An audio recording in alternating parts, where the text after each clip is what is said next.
Hi, this is Bishop Craig in Lansing. This is take one for the week of January 31st. Peace be with you. I was watching Dr. Michael Osterholm on television this weekend. He said that we are all sitting in the sun on a beach having fun, and he looks up and sees the hurricane coming. And his question is, how do you convince people that a hurricane is coming when we are sitting on the beach having fun? And he is talking about the pandemic.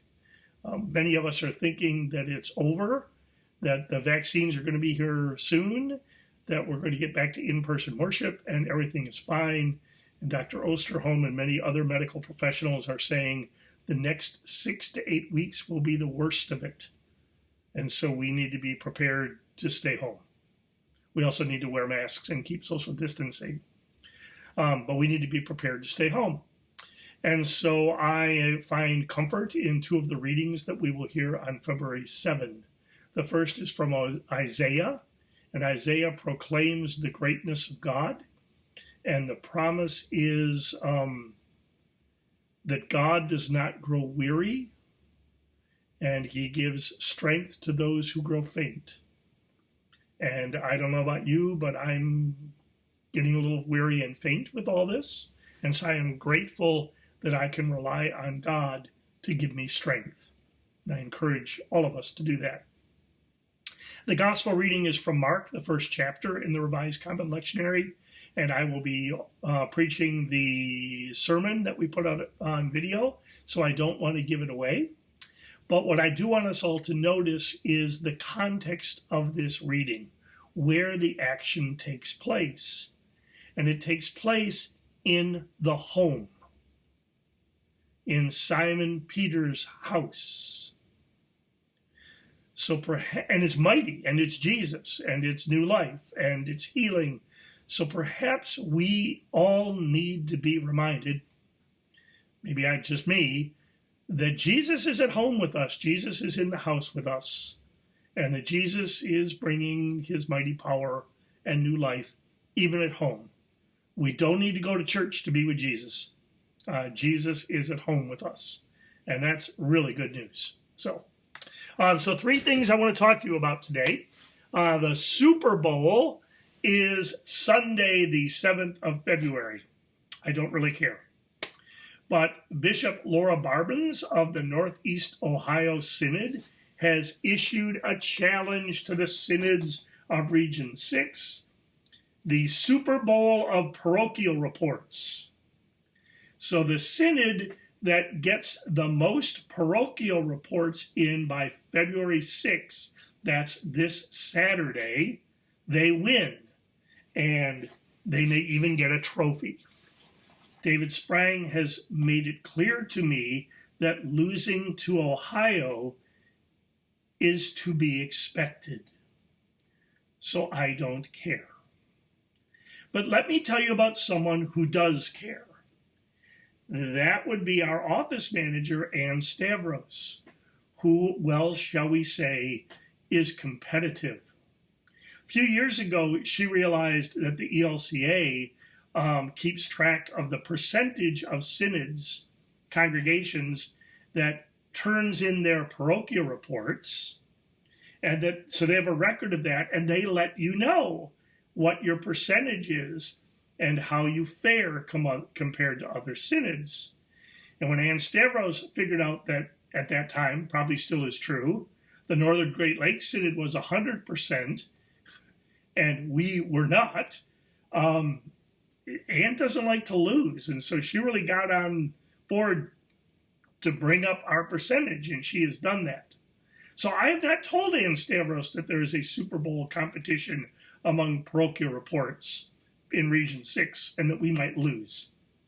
If I do tell her that, or if she finds out, and you have not turned in your parochial report, pastors and congregational leaders, you can expect Ann to reach out to you in February and want to know why.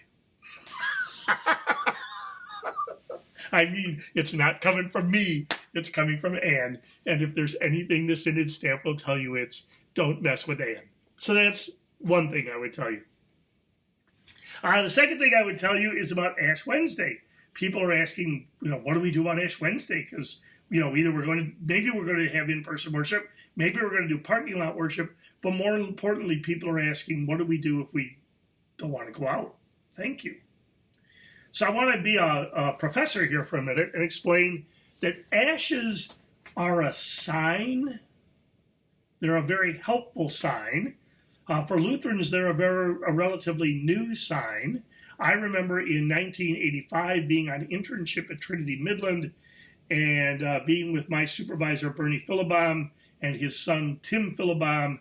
And Tim and I tried to persuade Bernie that we should do ashes, that we should have ashes.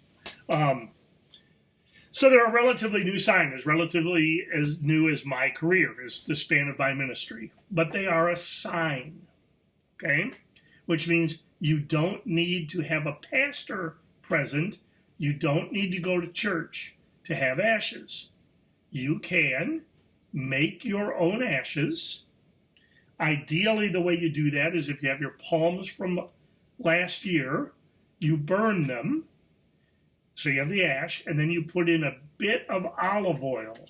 Not too much, or it gets soupy and runs all over the place. You want kind of a paste. And then you have ashes. If you don't have your palms, you could let some plant dry out. Take some leaves and let it dry out. Or, I remember the year that where I was, we didn't have palms, and we didn't have plants, and we'd forgot to order ashes, because you can order ashes. So we burned bulletins. So I can tell you that paper ashes works really well as well. Don't tell anyone. So you make your own ashes. Then you could read as a family Psalm 51 together, which is the confession from Ash Wednesday. It's in the Bible. It's in the hymnal too. Psalm 51. And then you can all mark each other with the ashes. You make a sign of the cross. And what you say is, remember that you are dust, and to dust you shall return. Remember that you are dust, and to dust you shall return. And the ashes and this remembrance will be very poignant this year, because we're expected to reach 500,000 deaths in the next 8 weeks in the United States. 500,000 deaths. And my prayer is that, one, that it doesn't happen, and that no one of us is numbered among the dead.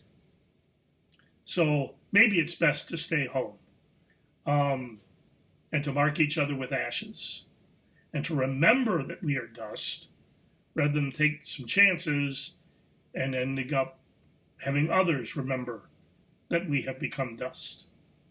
Because God is in our homes, and God will not grow weary, and God will give us strength as we grow faint. The last thing I want to talk about is the fact that we will have a virtual Synod Assembly in May, and so planning will need to be early. We're already beginning planning even more than usual.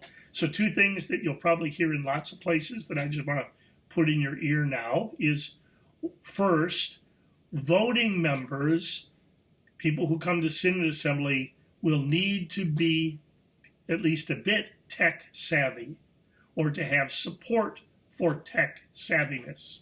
So we'll be using Zoom and a separate application for voting.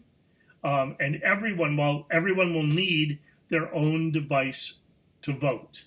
So while a couple may sit together on Zoom, each one will need their own device to vote. So as you begin to think about Synod Assembly, it's going to be someone that's not afraid of a computer. That's one. Two, what we want to do is have forums in advance of the virtual assembly to discuss both the resolutions and the budget. Otherwise, what we're trying to avoid is the weariness that comes, at least what I'm trying to avoid, is the weariness that comes from all-day Zoom meetings. As somebody who seems to be doing this for a living, I can tell you that after a few hours, you're just spent. So that's, I guess, what I would have you know about Synod Assembly. I think that's what I need to say this week. It's a week of Zoom meetings again, a week of beginning to plan for Synod Assembly, City Council, that kind of work. Just as you all have had congregational meetings and approved budgets and are doing your kind of work. So please know that the Synod staff and I are here if you need us. Please know that I'm holding you in my prayers. Join me in turning to God for strength when you are weary. And I hope you take notice of the ways Jesus is in your home. I'm Bishop Craig. This is Take One. The peace of Christ be with you always. Take care.